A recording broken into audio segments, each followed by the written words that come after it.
Se non è record, poco ci manca. Nei loro costanti controlli sulle strade, i carabinieri sono abituati a rilevare tassi alcolemici ben oltre il consentito, ma quello registrato la scorsa notte a Vittorio Veneto è da segnare con la matita rossa: 3,26 grammi litro, oltre 6 volte sopra i limiti di legge.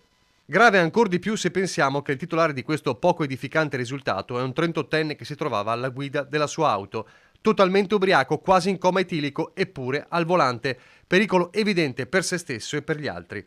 Impossibile che riuscisse a guidare normalmente, infatti ha perso il controllo della vettura andando a schiantarsi contro un muretto ai lati della carreggiata. Fortunatamente per lui ferite lievi, fortunatamente per tutti nessuna auto presente sulla strada in quel momento, ma sarebbe potuto andare ben diversamente. Immediato il ritiro della patente.